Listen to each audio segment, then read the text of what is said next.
자, 오늘 요나서 2장 1절에서 4절까지 말씀 묵상합니다.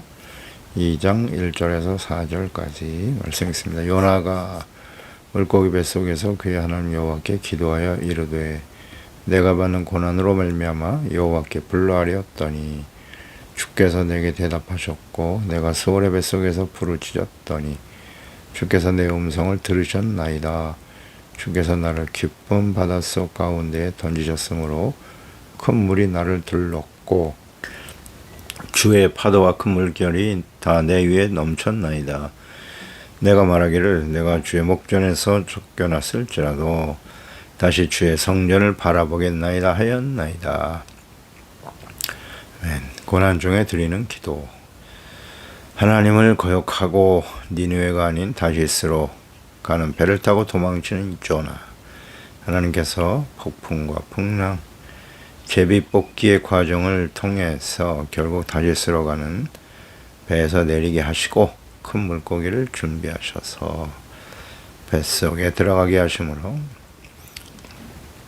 그가 비로소 물고기 뱃속에서 하나님께 기도를 드리기 시작합니다. 고난 중에 드리는 기도죠. 하나님의 징계죠. 풍랑, 물고기 뱃속에 들어가게 하시는 일들. 하나님은 이 고난과 징계를 통해서 무엇을 원하시는가, 어떤 기도를 드려야 하는가. 1절에 요나가 물고기 뱃속에서 그의 하나님 여호와께 기도했다 그랬죠. 그러니까 다시스로 가는 배를 타고 도망칠 때 하나님께서 보내신 풍랑으로 인해 배에 탄 모든 사람들이 다 두려워하게 됐죠. 그래서 각자 자신을 믿는 신들에게 기도하고 있을 때 요나는 배 밑에서 깊이 잠들어 있었어요. 이로 인해서 선장으로부터 책망을 듣기도 했죠.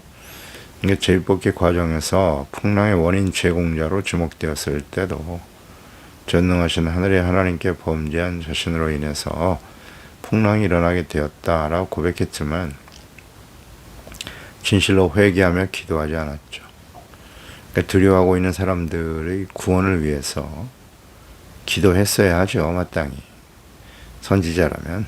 근데 기도하지 않았고 자신을 바다에 던져 죽여라 라고 함으로써 선장과 무리들에게 그 모든 승객들에게 더 큰 심리적 혹은 도덕적 부담감을 안겨주었죠. 그래서 요나는 그때 자신의 잘못을 진심으로 하나님께 회개하고 돌이켰어야만 했습니다. 근데 요나는 내가 바닷속에 던져져 죽더라도 나는 절대 니느웨로 갈 수 없습니다. 이런 의지의 표현을 한 것이죠. 하나님께 순종할 수 없으며 거역하겠다라는 아주 완악한 사람 요나. 당시 북이스라엘의 완악함과 동일한 모습을 가지고 있다고 볼 수 있겠어요. 그는 결국 하나님께서 준비하신 물고기 뱃속에 들어가서야 기도하게 됩니다.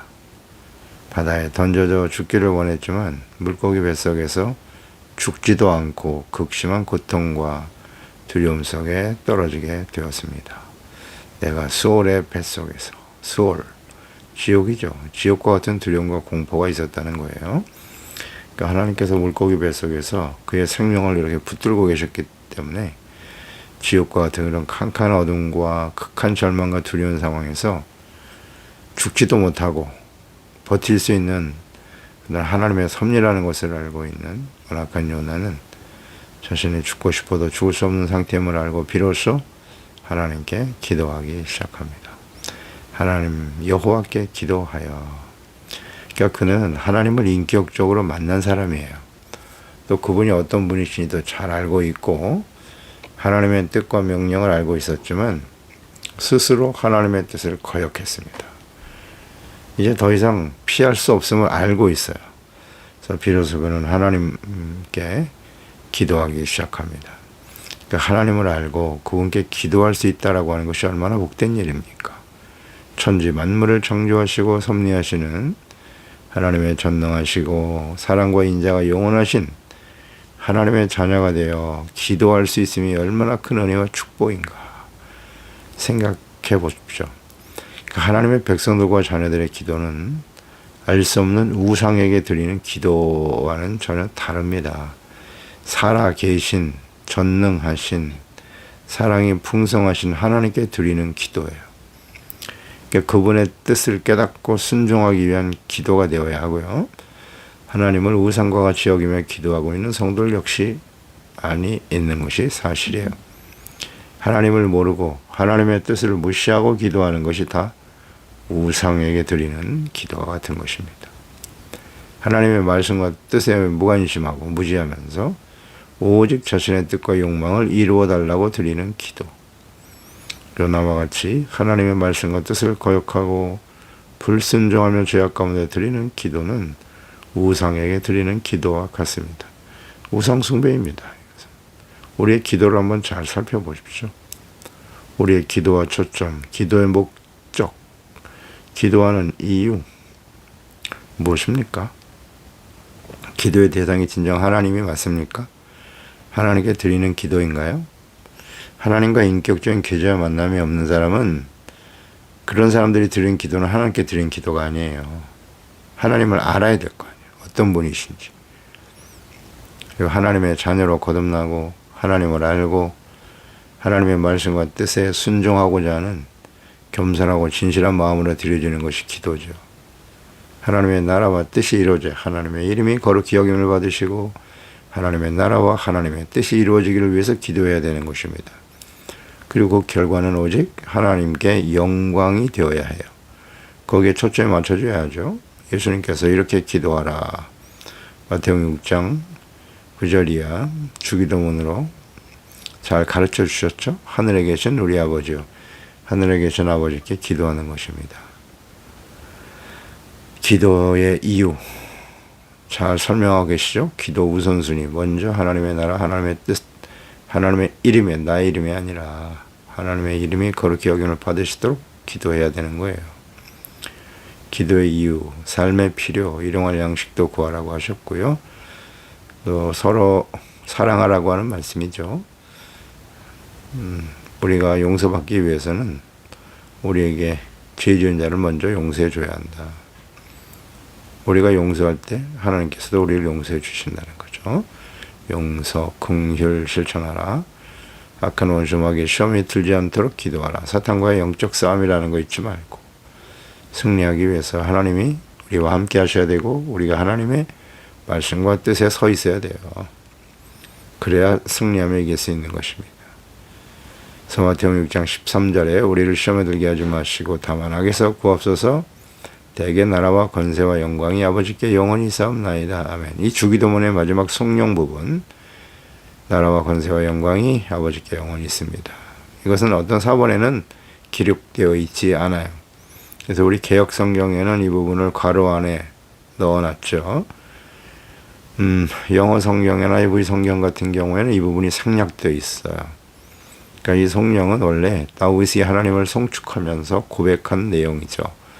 역대상 29장 11절에 보면 하나님이 이렇게 송축했죠. 여호와여 위대하신과 권능과 영광과 승리와 위엄이 다 주께 속하였사오니 천지에 있는 것이 다 주의 것이로도 쏘이다.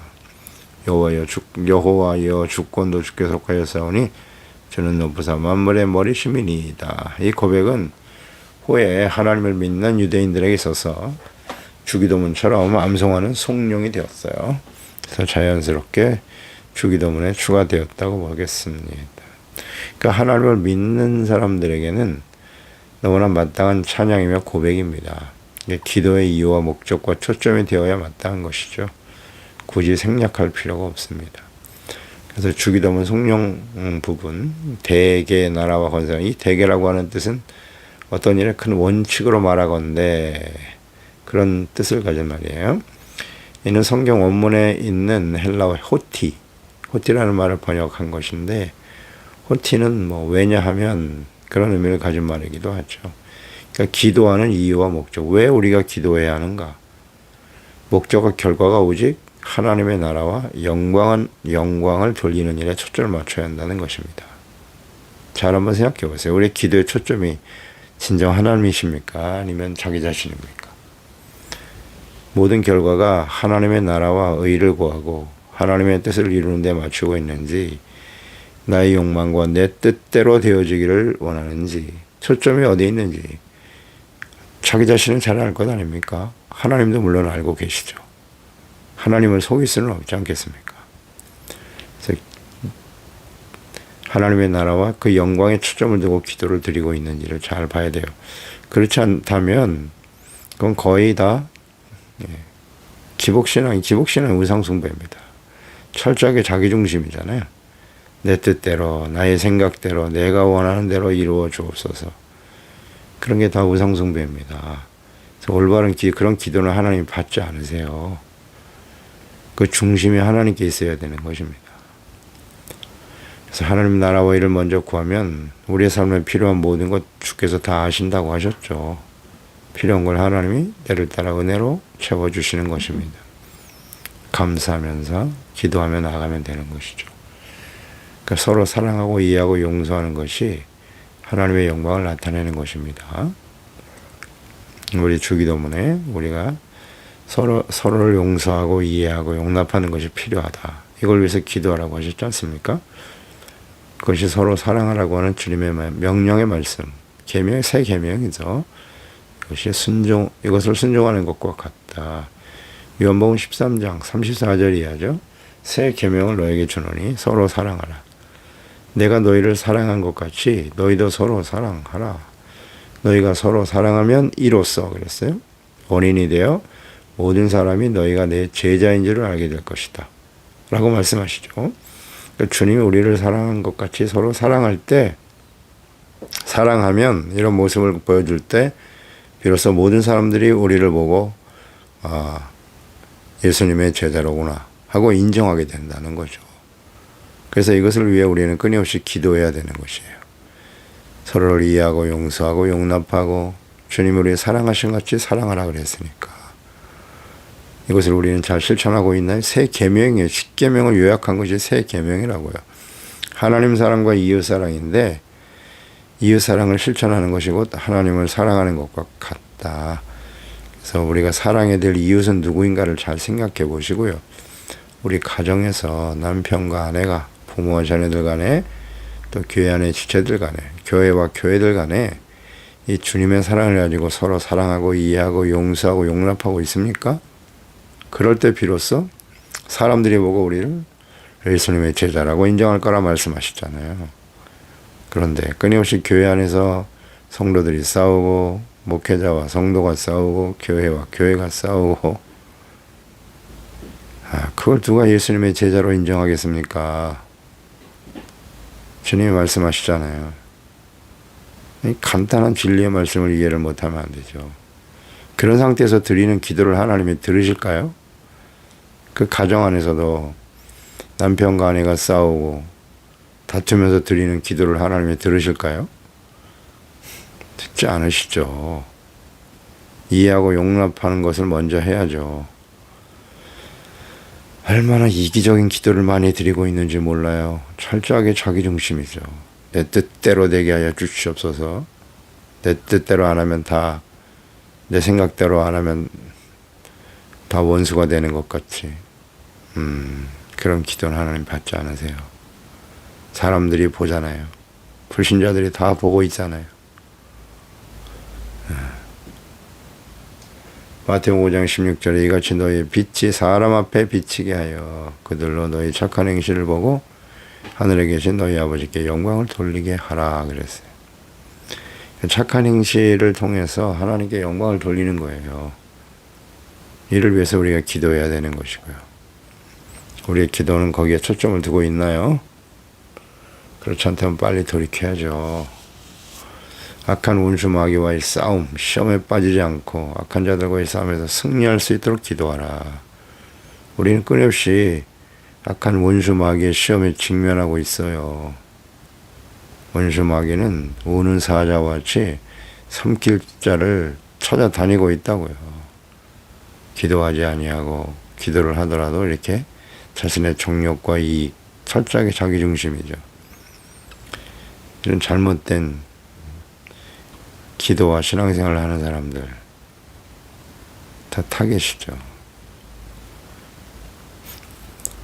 죄를 범죄하면서도 그게 죄인 줄 모르고 회개하고 돌이킬 줄 모르고 하나님 말씀에 관심도 없고 오직 그냥 자신의 뜻대로만 해달라고 기도하고 또 기도하고 기도하고 또 기도, 무슨 기도를 어떻게 해야 되는지도 모르고 하는 거야 그냥. 다 걸립니다. 사탄의 밥이 될 수도 있어요. 악한 원수 마귀와 싸움, 하나님의 전신갑주로 무장해야 되잖아요. 말씀으로, 진리의 말씀으로. 의가 없으면 못 이겨요. 의가 방패가 되고 흉배가 되는 거죠. 의의 흉배, 평안의 복음의 신발, 믿음의 방패, 구원의 투구, 말씀과 성령의 검을 들어야만 이길 수 있는 것이죠. 이것을 위해서 우리는 끊임없이 기도하고 있나요? 무조건 이기게 해주세요. 어떻게 해야 이기는 건데요? 이걸 분명히 알고 기도해야죠.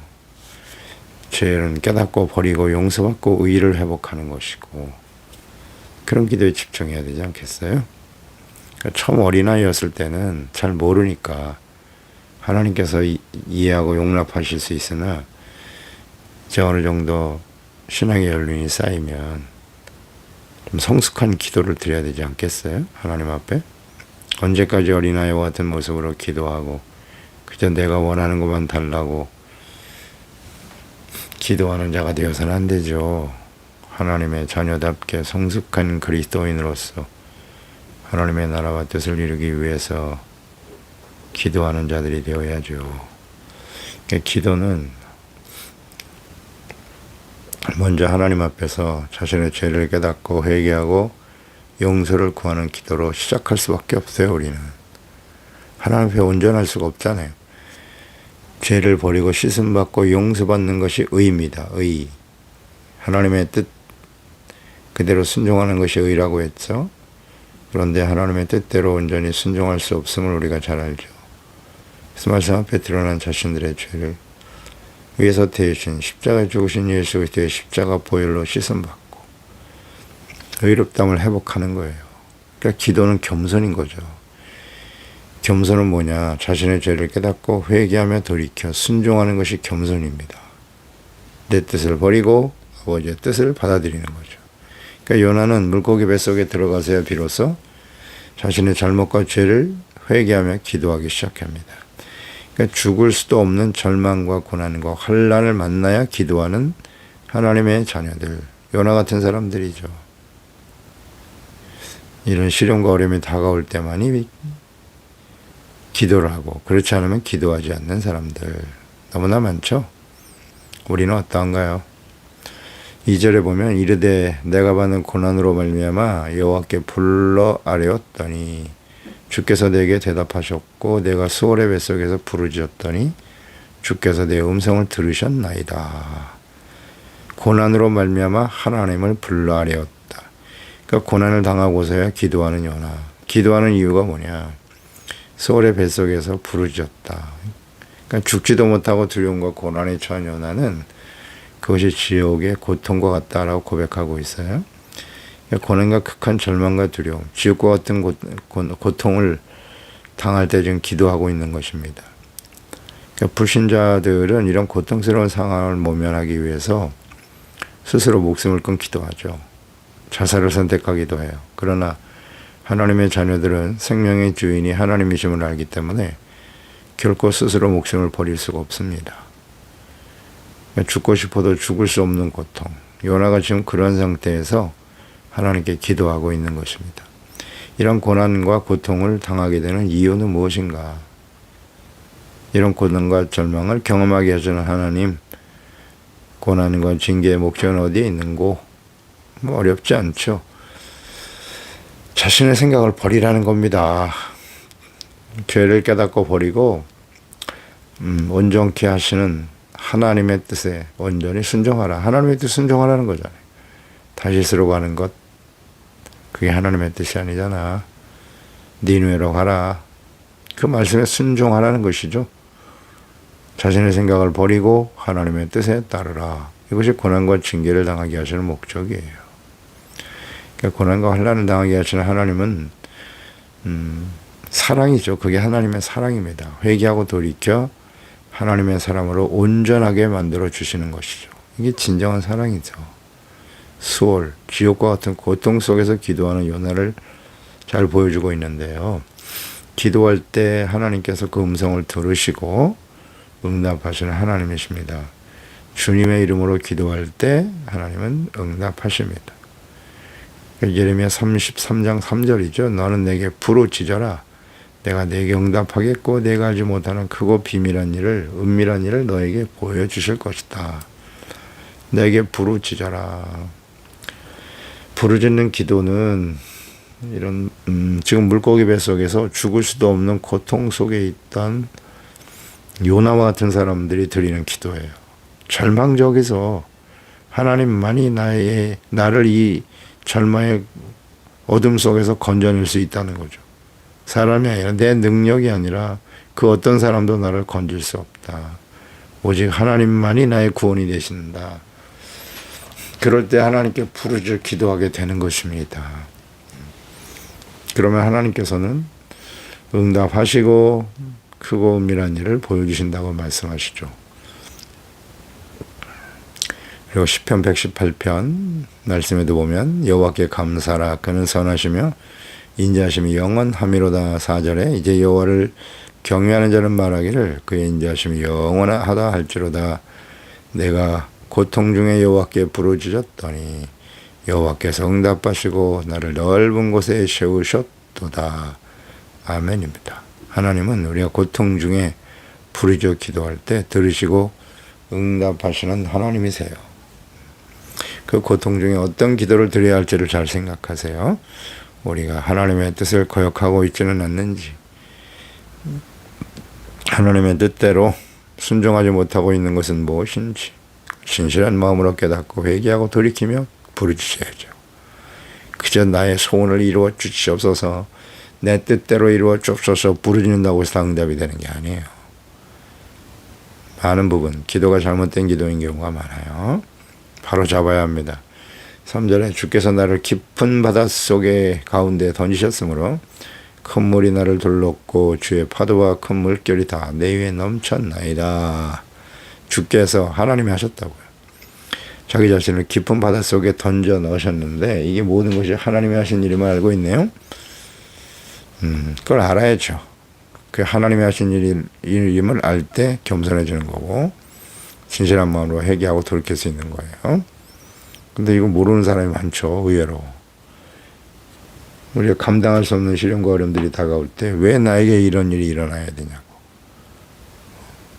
하나님이 하신 일이라고. 그걸 인정할 때 우리는 겸손해질 수 있는 거예요. 다 내 위에 넘쳤나이다. 그러니까 자신이 당하고 있는 이 수월의 고통과 절망이 하나님께서 하신 일임을 인정하고 고백하면서 회개하며 기도하기 시작하죠. 그러니까 완악하고 교만하여 하나님께 기도하지 않던 요나가 비로소 물고기 뱃속에 들어가서 겸손해진 거죠. 자신이 도망칠래야 도망칠 수도 없다는 사실을 깨닫게 되는 거예요. 그래서 하나님께 기도하는 겁니다. 이처럼 징계의 목적은 겸손에 있어요. 자신의 생각을 버리는 거예요. 기도는 겸손이에요.